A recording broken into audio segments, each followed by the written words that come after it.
There's a very big difference between whiteness and national, like your actual culture, right? Whiteness is an imaginary thing. Being German is real. Being Italian is real. Being English. These are rich cultural heritages that are based on values, and they are so much a part of what make our cultures and our societies what they are. So you're telling me that AOC has a degree in international relations, but she can't pass a 6th grade geography test? That doesn't mean that we can kidnap a head of state and engage in acts of war just because the nation is below the equator.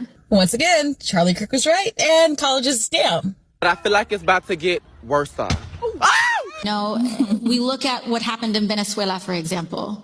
It is not a it is not a remark on who Maduro was as a leader. He canceled elections. He was an anti-democratic leader. That doesn't mean that we can kidnap a head of state and engage in acts of war. I saw these video clips of AOC in Munich.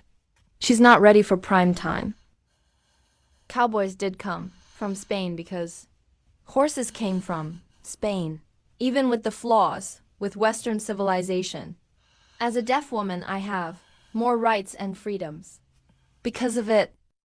What's up, family? So we got to talk about this whole roast of Alexandria Ocasio-Cortez, AOC. Because for once, I honestly think the left, the Democrat Party, and the right, Republicans, can look at the same thing and go, yeah, that didn't look good. And the reason it matters is because it looks like she's starting to flirt with the idea of running for president. And if you want to be president, you don't just get to be good at talking about stuff at home. You got to be able to step onto the world stage and not fold. Because foreign policy, meaning how America deals with other countries like allies, enemies, wars, trades, all that, foreign policy is basically like being a manager of the whole team when you're playing an away game in a hostile stadium. And with the whole world watching that Munich, the Munich conference, security conference, you can't be out there freestyling like you didn't study the playbook. You got to have at least a basic grip on geography, history, and what the big global problems even are. And what I saw from her at the Munich Security Conference was just rough, like the kind of rough where you're sitting there thinking, yo, does she even know what room she's in right now? Because she was saying things that came off ignorant, like straight up factually off, like the Venezuela thing that you guys have seen in the clip, the cowboy culture thing. And then when it came to a serious question like, okay, what should the United States do if China invades Taiwan? And by the way, Taiwan is this island that China claims is theirs. And it's a huge deal because it affects global trade, tech, and security. And she couldn't land a clear, coherent answer. And that's the part people need to understand. This isn't some petty internet gotcha. This is like interviewing for the most intense job on earth and not being able to answer the basic what's your plan in an emergency question. And the wild part is it wasn't even just her political opponents clowning her. It was so messy that even the people on her own side, the Democrat Party base, supporters, voters, leftists, the folks who normally ride for her, were roasting her too, because when you step into that level of conversation, you don't get graded on vibes, you get graded on competence. And what she put on display, like someone trying to sound informed without actually being prepared, and I'm telling you, that's not just embarrassing, that's dangerous. Because the president doesn't get to learn on the job with stuff like wars and invasions and global crises. And that's exactly why this moment hit so hard and why people are piling on, because it looked like a total foreign policy faceplant. And the simple fact is, Taiwan is not our ally, right? They're not part of NATO, which means that they're not part of the countries that we are in a treaty with to protect each other, and which also I did a video on that. Go check that out when I cover Marco Rubio, big Marco Rubio, doing phenomenal and actually representing the United States of America the right way, unlike AOC. Sorry, that was a cough there. Mic drop. But the whole point I'm saying is Marco Rubio and Donald Trump is saying, look, we are funding. Why do we continue to continue to basically carry the weight, the heavy load of using our military, using our resources to help the other countries that we are in a treaty with to actually back each other if they go to war, basically upholding security for each other. You scratch my back, I scratch yours, but we continue to scratch you guys back when it comes to individuals that are part of NATO and all the the countries that we are allies with, and agreeing to protect each other. But if you guys continue to let America carry the heavy load, which American taxpayers pay for militia, sending the troops and everything that comes with it, the cost, then what's the point of you guys spending money, and what's the point of NATO? Because America is carrying the load for everybody in this treaty and alliance and agreement to basically look out for each other as a group of friends, that if you get bullied, we got your back. But it's coming to the simple fact that if everybody gets bullied in the agreement of the treaty, the other countries, then it's like America the only country that got your back. So you guys need to step up and being able to actually be able to hold your own, right? I give you an example. I'm gonna go to bat for my child. I love my kid to death, but I'm not gonna let my kid be no sucker. Where the simple fact is, if he get confronted with adversity, that he just run to dad. You got to be able to hold your own, and I got your back 100% support within the guided access, because you're in a controlled environment where if you fall, it's still a learning. It's a learning moment. Let alone also, I got your back, but also don't look at me as the first option to come to.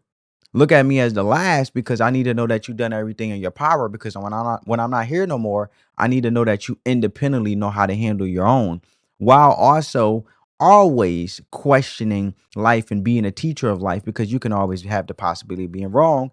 And there needs to be some adjustments that need to be in place from your character, from your mindset, how you perceive things, and just learning from other individuals, good or bad. You can always learn, right?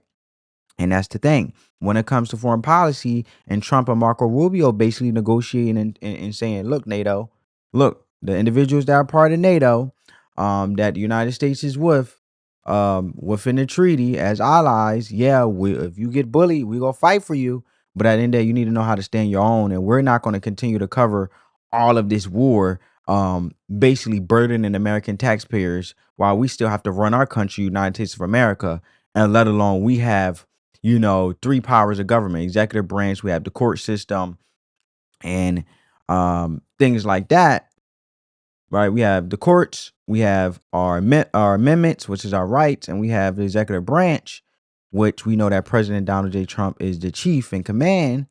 But at the end of the day, we not about to sit there and burden our country. We have to run on our own while you guys continue to save y'all money and do what y'all want to do with y'all country and y'all socialist environment, where y'all want to spread all y'all monies out and basically run the well dry, while we continue to fund the wars to protect y'all. But at the end of the day, y'all not protecting us, as we agreed, right? So when you look at that, right, and it comes to NATO, and you have the Americas, the Middle East, and things like that, that's basically is just the primary framework of a treaty for transatlantic security, right? And these countries, Japan, Colombia, Brazil, y'all gotta hold your own weight, right? Y'all could be our friends, right? Y'all could be our bros and our sis. But at the end of the day, we need to know that you got it on your own too, my friend, because we stronger together than apart. If you weak, my friend, and I'm always up to bat for you, when I'm not there, people gonna dominate you. And that's what AOC needs to understand. That's why she's not qualified or competent, and that's why foreign policy is so important. But now I want to get to this next clip. And before I get to this next clip, get this video, please, a big thumbs up. It's totally free. It helps crush that YouTube algorithm. And also, if you're new to the family, come subscribe and join the family. I'm just trying to pour value into you guys' lives, and basically talk to the everyday person who may not follow politics as much, because I was the same individual. Now, you may not be big on politics, but it shapes our lives, because elections come with consequences. And not only does it affect us here today, but our kids, and generations after. So it's crucial. You don't got to be a big political junkie, but you have to be informed enough to know to make the right decision to keep the United States of America and American culture upheld to continue to go in the right way and enjoy all the privileges and the freedoms while also being basically the global customer base, because America, United States of America, is the consumer base. We are the biggest consumer base, the biggest customer base ever, which we always prop up and help other countries acquire wealth because we control the global market. We are the global market, United States of America. So it's important that we do not be abused, that we always not have to bend over backward for the other countries, but be America first for our generations after us. And also legal immigrants who come over here and make a better life, so resources and everything could be upheld to the strongest ability, adding value and continue to enrich American culture, let alone United States of America. So that's what I do. This is the purpose of why I do what I do. And I hope you guys really enjoy it. And if you're already part of the family, I appreciate you for rocking with me. And if you're just watching this video, truly, I thank you just for doing that. It means a lot to me. So now let's move on to the next clip. And I think what we are hoping for is that we want to make sure that we never get to that point. And we Yes, everybody would like to make sure we never get to the point where China attacks Taiwan and we're faced with the choice of whether we intervene militarily. We all know that. The question was, what will you do? What should the United States do in the event that China does attack Taiwan militarily? we want to make sure that we are moving in all of our economic research and our global positions to avoid any such confrontation and for that question to even arise. I'm sorry, she's a joke, at least when it comes still to foreign policy. I'll leave everything else aside since we're focused on that. I agree. And it is a recent debate as well. Like I said, under the Biden administration, there were some extremely hawkish and provocative statements Joe Biden made about Taiwan. Nancy Pelosi elevated that as a major issue to the House caucus. She could just say, which she sort of did inadvertently, I think it's best to, I believe in strategic ambiguity that the United States has always offered. So I don't think we ought to say in advance what we're going to do to leave that ambiguity as the explicit answer that we give while we work with. I mean, there were many things she could have said, but she had no idea what she was supposed to say on any of this. And so she basically ended up saying nothing other than, I think we ought to do everything possible to avoid that. Yes, everybody agrees with that, AOC. If you avoid it, it will never become an issue. But the issue is, we actually move closer to Chinese aggression in its region, to the belief that China has that they can take Taiwan, with the United States militarily distracted in so many other places. You have to, if you announce to the global media that you're going to make your foreign policy debut as a serious thinker, as somebody who can be taken seriously as a national, this is an absolute horror show, a disaster. But this is straight out of like standard Democratic Party establishment blob playbook. So there's that. There's the substance of it that I object to. And then I watched her entire commentary here. I watched all the, the panels she did, et cetera. And I will just say from a presentation perspective, she's so clearly very uncomfortable. She's out of her element. You know what happened here. Her staff is like, if you want to be in position to run for president, you need to do this. You need to build out like your foreign policy chops. So we're going to send you to this conference. And it did not go well. It has the feel to me of someone who, hasn't fully fleshed out their own worldview. So they've received briefings. They've got, a binder of prep materials, and they're trying to memorize the notes of what that said versus being nimble enough in their ideology to respond to the questions that are being asked. And that's how you make a slip up. Like, I don't want to read too much into it, but that's how you make a slip up, like saying Trans-Pacific Partnership rather than Transatlantic Alliance, because rather than articulating your worldview, you're trying to remember what you memorized. So she was very shaky. She was totally out of her element and very uncomfortable up there the whole time. And what is the saying, or how does the saying go? Be prepared so you don't have to get prepared. She was basically embarrassing to the United States of America. She made us look weak as a country on the big world stage. And yeah, what that whole moment reminded me of, as clear as day, was back in school when you knew you were supposed to read the chapter. You're supposed to do your homework.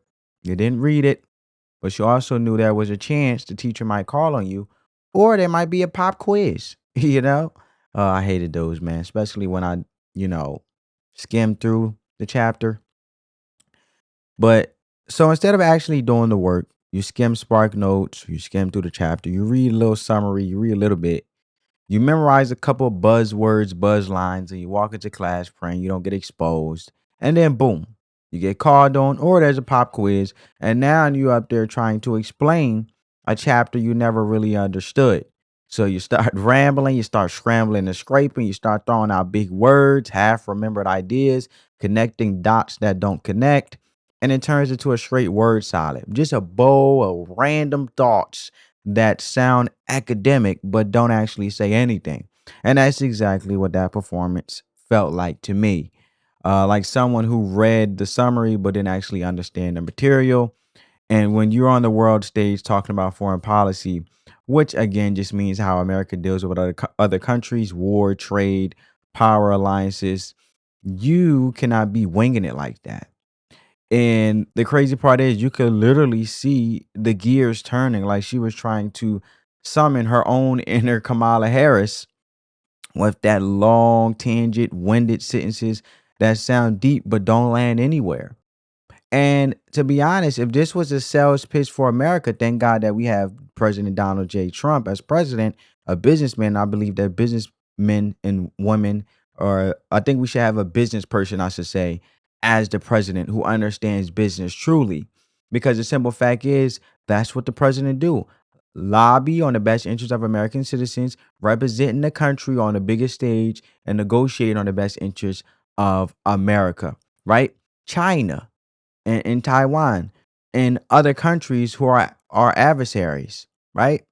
We don't have to necessarily be mushy mushy, kissy kissy together, kumbaya, la la la la la. Nah, but at the end of the day, we can keep it business, right? How many times you work with someone, but you may necessarily not be fond of them as a person, but business is business. You guys are at work. You be a team player. As long as the work getting done, you being productive. And at the end of the day, you're sharpening your skills. They're sharpening theirs. You're always able to learn from somebody, good or bad. Even if you don't like them, you could agree to disagree how they are outside of the job, but that's none of your business. But when it comes to this job and coming to work, we're gonna do what we got to do. And at the end of the day, that's just being cordial, right? Being professional. We don't have to always agree. We don't have to like each other, but we gonna respect each other. And we can obviously do phenomenal things because we're better together than we are apart. And China has resources, America has resources. Us being the market, we are the customer base, the massive global customer base that we are, that basically no other country has. With so many people in the beautiful United States of America, my country, because I'm always be pro America first, baby. Give this video a big thumbs up if you with me too.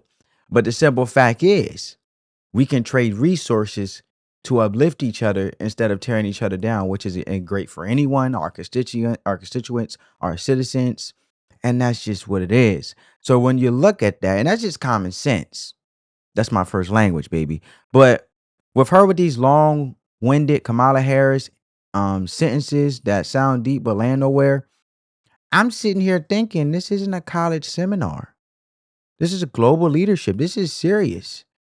Right? And the only reason you even step into that kind of spot like that is because you're clearly testing the waters for a presidential run. And at that, you also are giving the other countries an idea of what they're dealing with when it comes to United States of America. Now, we can either be taken as a joke or taken serious from a business perspective because China gonna worry about China, our adversary. They always compete with us, right?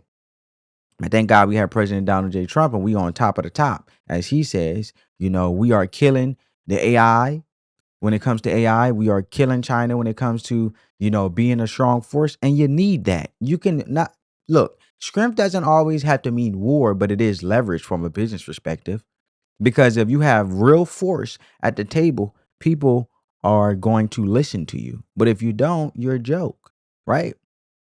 And the problem is what AOC don't understand is you're useful until you're useless. But if you continue to remind people, don't F with us, United States of America, and know who you effing with, oh yeah, they always gonna listen. Antennas go up, right? When you walk in that room, represent United States of America, heads go up, not go down. They don't look down on you, but they look up. So if you being on a global stage, that's basically a sales pitch of representing all of United States of America. And she did a horrible job, right? F minus to the minus, man. Negative, negative, negative, right? So obviously you are clearly testing the waters for a presidential run when it comes to AOC. Because if you weren't thinking about 2028, you don't go out of your way to put yourself in that arena. And to me, that's the biggest tell of all. This wasn't random. This was positioning. This was, let me show I can play at that level. And if that's the preview of what a national campaign looks like, then buckle up. But at least, this is why I say grown people are always stuck in their ways. You better, I would like to teach a child and teach a grown person. She didn't even retract. I haven't heard nothing. Correct me if I'm wrong, family. I haven't heard her say, look, it was a learning opportunity for me on a big stage. I may have embarrassed the United States of America, but I definitely learned from it because that's not what my intention was. Inadvertently, nothing. I haven't heard AOC say nothing since that. So clearly she's standing on her ignorance, and that's dangerous. Because at least with a kid, if they say, oh, Dad, I'm ready to take on I don't know. I'm ready to mow the lawn. I'm ready to drive the lawnmower. And he crash it or whatever. He can say, Dad, I thought I was ready. I wasn't. That's okay, son. But you learned that you just have to be ready and learn to get ready. And you have to hone in on those skills so you could be prepared so you don't have to get prepared. But this was a learning lesson in itself. But you don't see to my example of that. You see how I'm using an example of my son as a way to use that as a learning opportunity, but still take accountability. You don't hear that from AOC. I haven't heard it, at least from what I know from her over here, basically sounding like lost, right? And if that's the case, this is the pride before the fall, baby. And look, since she thought she can play at that level, and if that's the preview of what a national campaign looks like, AOC, then like I said, buckle up because imagine that on a debate stage against someone like JD Vance or Marco Rubio. Oh, you getting cooked. And I'm here for it, baby. I am here for it. I want her to get cooked. I want her to get cooked. Seriously. I'm begging that she stand on it like she is standing on it. So when you look at that, where every sentence when it comes from JD Vance and Marco Rubio, if she was on the debate stage with them, is going to get picked apart in real time. Her horns are going to be tooting. For real, in real time. And here's the part nobody wants to say out loud. Yes, some people on the left who actually follow policy, the more academic types, they are criticizing her because they know that answer wasn't strong. But the diehard ideological crowd, the far left lunatics and the radical left Democrat Party, they don't care because as long as she says the right buzzwords, talking about global systems, quote unquote, hitting at Marxist ideas or hitting at Marxist ideas. And let me define that real quick because Marxism is basically the idea that society is divided between workers and owners and that the government should step in and redistribute wealth to make everything equal. And as long as she pushing that framework, they're good. They're not grading the substance. They're not grading the vibe. They are grading the vibes. They're not grading the substance. And that's the divide you're already seeing play out in real time with some liberal commentators defending her no matter what, acting like it was flawless, and other left-leaning voices saying, nah, that wasn't it. Because even they know when something looks unprepared on the global stage, that's why, look, I'm actually welcoming this whole thing. Because if this is the early trailer or preview for a 2028 presidential run, then let's have that conversation out in the open. Let's see the fireworks between liberals and leftists. Let's see who defends what. Because this right here with AOC that we just seen in these last two clips might be the first real glimpse of what AOC on the national presidential stage would actually look like. And if that's the case, then without further ado, boy, let's get into it. But now I want to get over here to Piers Morgan. I completely concur with that. We're running out of time, so Blair, I want to talk to you about something a little different. It's AOC, Alexandra Ocasio-Cortez, with what is being described as her Taiwan word salad. She was asked about what would the US do in terms of committing troops to defend Taiwan if China were to move on Taiwan and she was part of an administration. This is what she said. Would and should the US actually commit US troops to defend Taiwan if China were to move? You know, I think that this is such a, you know, I think that this is this is, of course, a very long-standing policy of the United States. And I think what we are hoping for is that we want to make sure that we never get to that point, and we want to make sure that we are moving in all of our economic research and our global positions to avoid any such confrontation and for that question to even arise. Do you know what, Blair? I still have absolutely no idea what she was trying to say there. I don't think she had any idea what she was trying to say there. Do you have any idea what she was trying to say there? Not really. And it's a bit scary amidst all the people on the left floating the idea of AOC being the next candidate in 28 and vying for more power. That's a little scary to me. So I don't really know. Does that mean that she would or she wouldn't? I guess I don't have many thoughts about that clip other than I don't know what the hell she was saying. I don't think she knows. I think that's super unfair. I think that's super unfair. I think what she's basically being asked here is if the U.S. should like engage in what may be tantamount to a war with the other biggest global superpower on Earth, and like that's not an easy what she question. Was asked. Yes, that's not an easy question to answer, and I actually think she stammered in the beginning, and God knows that we've all stammered in the beginning of difficult questions. But I think that her answer was that we need to engage in diplomacy so that it doesn't get to that point is a perfectly acceptable answer, and frankly, a much better answer than Donald Trump saying, no, we do need to like annex Greenland or bomb Cuba or take over the Panama Canal. I mean, what are we doing here?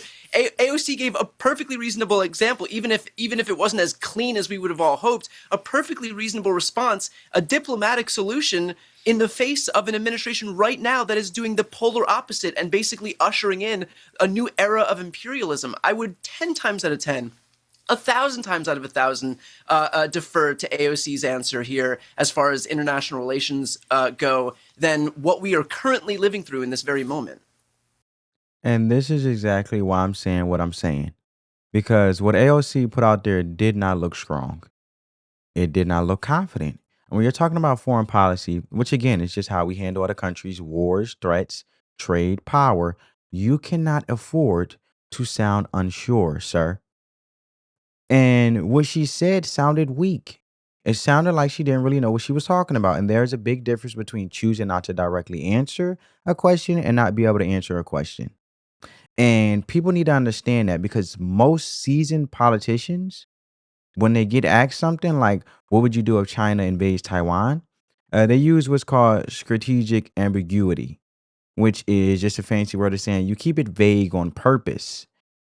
You basically say, we support our allies, we want peace. We are evaluating all options, which translates into, we're not promising troops, but we are not ruling it out either.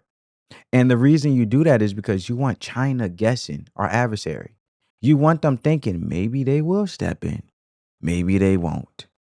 And that uncertainty alone can stop somebody from making a move. That's why I love President Donald Trump, because at the end of the day, the art of war is crucial, right?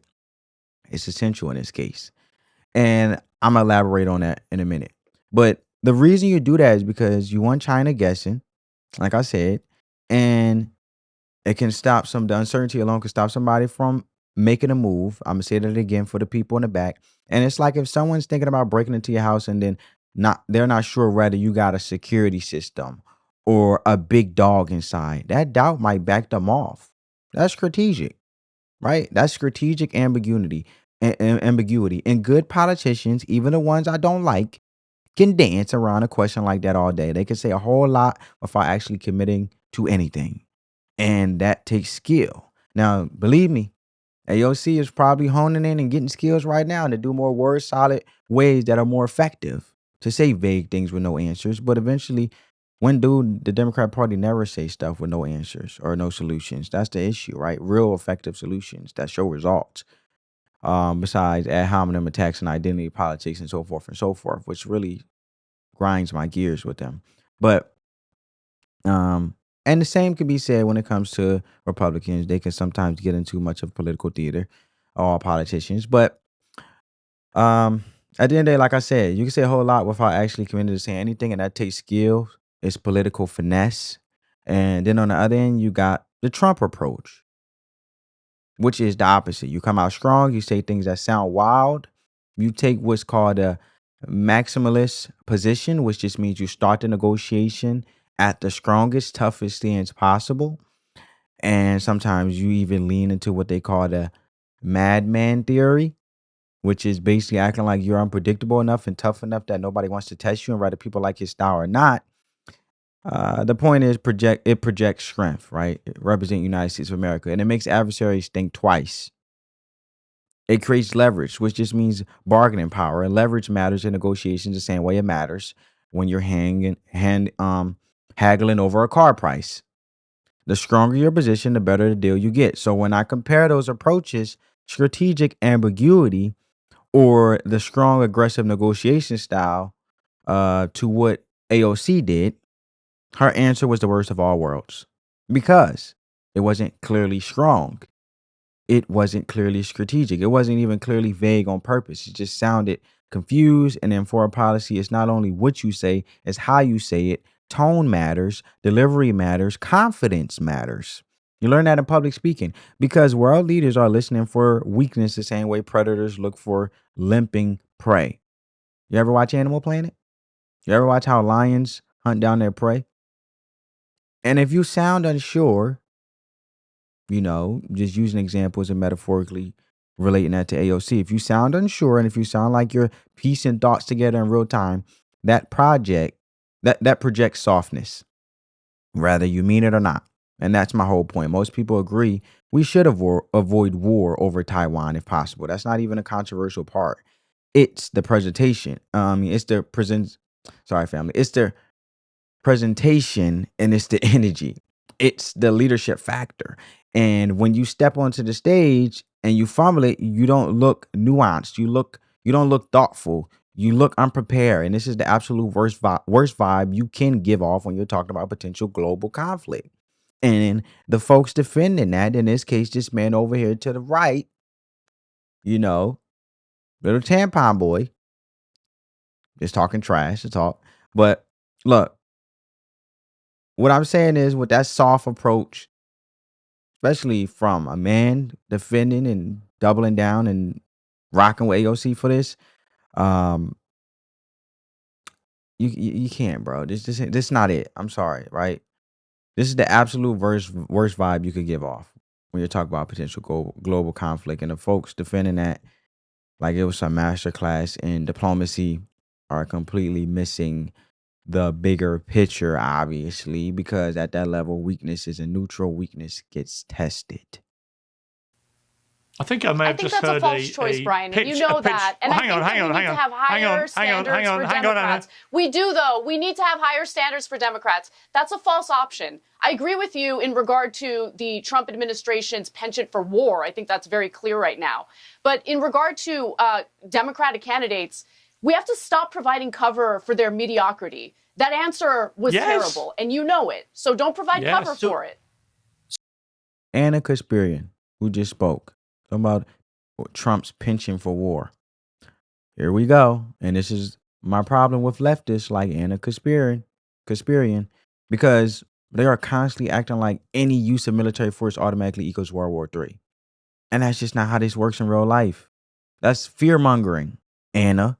That's panic politics. And it shows they don't understand the difference between starting a war and executing a strategic military objective. I want to break that down in plain English. Because people hear military strike and immediately think invasion. Those are not the same thing, okay? Starting a war is when you send in troops long term. You occupy a country. You're stuck there for years. People are dying nonstop. and trillions of dollars gone because the militia, you need ammunition, all of that costs money. It's costly going to war. War doesn't just happen for no reason. War usually happens with the common denominator of power, control, and money and resources, right? Or power and control and resources that leads to a long standing of money for the benefit of the country, let alone the leadership that is basically lobbying the best interest of that country. So, trillions of dollars are gone, families are wrecked, and that's a war, is my point. But a strategic military objective just means you hit a specific target to accomplish a specific goal, and then you get out. You get out, right?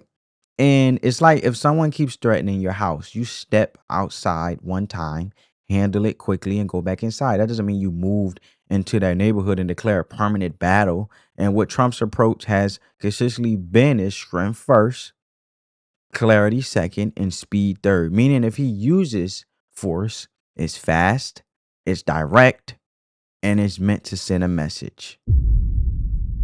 Don't test us.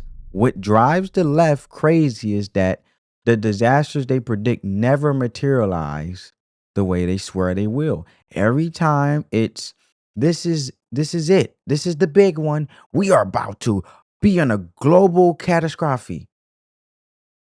And then it doesn't happen. And then instead of admitting, maybe projecting script actually deters conflict. You know, deterrence is a thing. To prevent war, because the other side doesn't want to smoke, they'll double down and act like the sky is still falling when it comes to these lefties.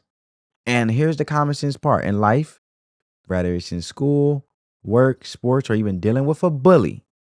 Weakness invites pressure and strength creates boundaries. If a kid knows you won't fight back, he keeps pushing you. If he knows you might swing, he thinks twice. That's human nature. And geopolitics, which is just a fancy word for how countries compete and interact. It's still human nature at scale. And what really gets me is this idea that Trump somehow has a lust for war, a penchant for war, as she calls it, when his whole brand internationally has been unpredictably mixed with force posture, which is just positioning yourself strong enough that nobody wants to escalate. And escalation just means taking things to the next level. And that's the key word right there, level. Because you can apply pressure without jumping 10 levels up the ladder. And that's the nuance critics pretend doesn't exist. They act like there are only two options, do nothing or start an Armageddon. That's childish thinking. Grown up foreign policy has gray areas. It has calibrated responses, measured and intentional. And from my perspective, Trump has shown you can apply maximum pressure, meaning economic sanctions, military positioning, tough rhetoric, without automatically sliding into a full-scale war. And I got to give President Donald Trump his credit because he's showing a masterclass of doing it. Unlike these lefties. Unlike these emotional, tug on your heartstrings lefties, right? And when you look at that, when you really look at that, the left refuses to acknowledge that because their entire narrative depends on the idea that strength equals recklessness. And I just don't buy it because the record shows that projecting power can actually prevent bigger conflicts. And instead of giving credit where it's due, they stick to the script, criticize no matter what, and pretend every show of force is the beginning of the apocalypse or something. And at some point, you got to call that what it is. It's not analysis. It's reflexive opposition. And regular people can see through that. Regular people can see that see through that Trump derangement syndrome that these lefties have. So tell me what you think would have been a more acceptable answer.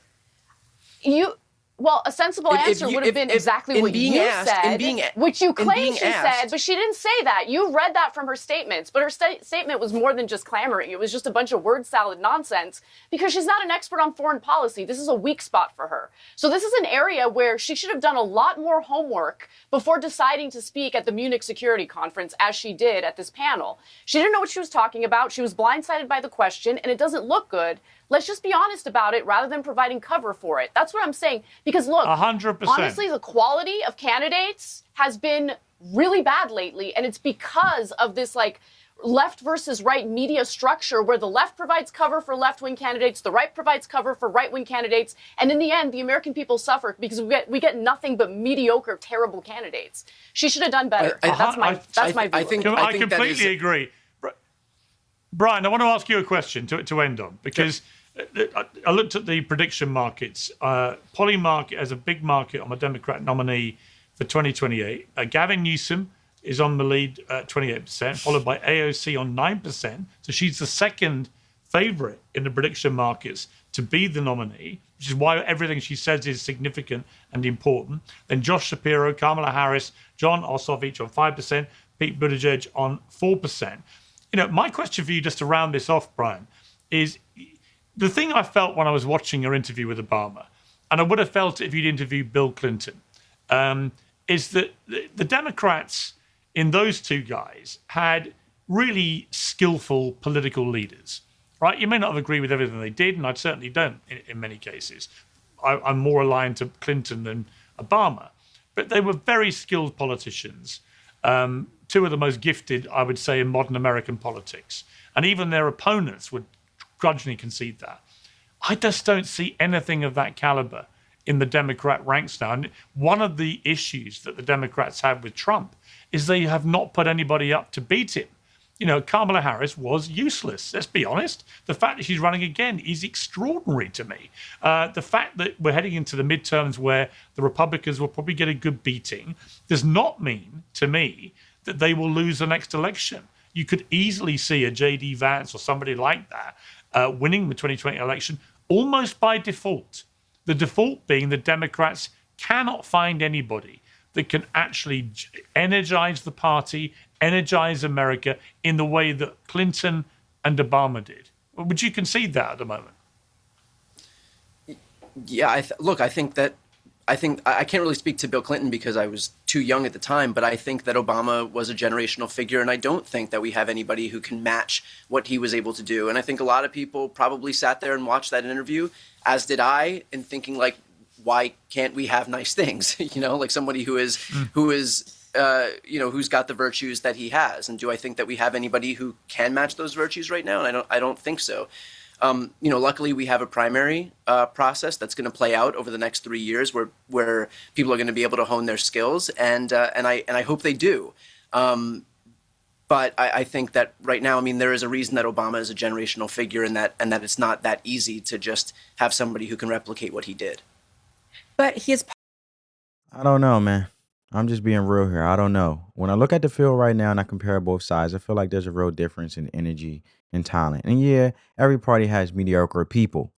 I'm not saying Republicans are perfect, but when I look at the names like Marco Rubio, DeSantis, J.D. Vance, I don't see mediocre. I see people who are sharp, who can articulate their positions, who can get into a debate and actually hold their own without looking lost. And that matters because being president isn't just about having ideas. It's about being able to sell those ideas. Yeah, of course, Kamala Harris was going to run again. She's scoring. She's bitter. She lost. So, of course, she's a scoring, bitter woman that's going to continue to run.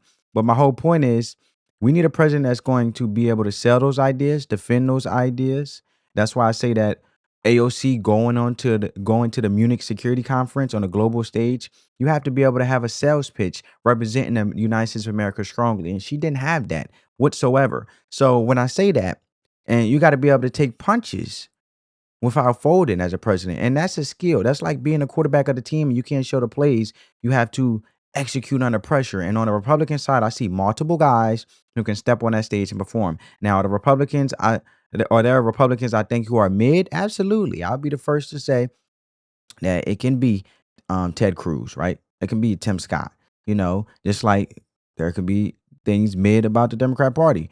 But like I said, Tim Scott, Ted Cruz, not my cup of tea. AOC, not my cup of tea. Kamala Harris. So the kind of standard, the kind of predictable, nothing that makes you say, wow. And that's fine. Every bench has role players, but at least there's a bench. At least there's debt when it comes to the Democrat Party. I mean, the Republican Party. At least there's debt when it comes to the Republican Party. Correction. But when I look over at the Democrats right now, I'm not seeing any rock stars. I'm not seeing no depth on the bench. I'm not seeing anybody with that Obama level presence, and let's define that. When I say rock star, I mean someone who commands a room, who can speak in complete thoughts, who sounds confident, who connects with regular people, who makes you feel like they know where they're going and are taking you with them. And we just haven't seen that lately. Biden was not that. Hillary was not that. Kamala was definitely not that. And that's not even me being disrespectful. That's just reality, family. None of them had that commanding once in a generation political presence. And when your top options feel like substitute teachers instead of head coaches, that's a problem, because presidential politics is not a participation trophy game. It's high stakes, global stakes. And if your best lineup feels average while the other side has multiple heavy hitters on the Republican side ready to go, that's going to show up on the scoreboard. I'm all for that. So yeah, in my opinion, mediocrity right now is hitting Democrats harder than it's hitting Republicans. And until they produce someone who actually feels like a top tier political talent, that gap is going to stay obvious. Now, let's be honest, when it comes to even Obama at this point, doesn't have the same pull he used to have. And that says a lot, because y'all remember that time he tried to boost Kamala, especially getting to black men, or holding black men accountable, that they should vote for Kamala Harris, trying to pull the black votes, and they still voted for Donald Trump, thank God.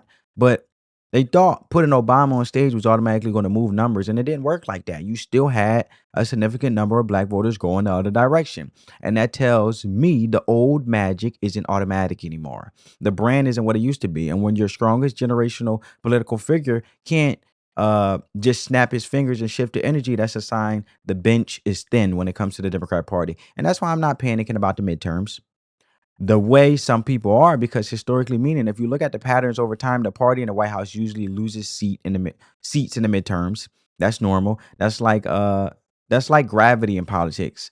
And I'm not about to go full black pill, and black pill just means doom and gloom. Everything is overthinking, because that mindset doesn't help anybody. It doesn't energize voters, and it doesn't build strategy. It just spreads fear. And midterms are midterms. They matter, yes, but they're not the Super Bowl.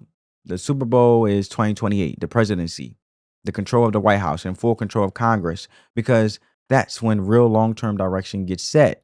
That's when policy, meaning actual laws and rules that affect your money, your job, your kids' schools, your kids, gets locked in. And just because one party might win a midterm cycle doesn't automatically mean they're taking the presidency 2 years later. And I pray that we get another great, phenomenal Republican president.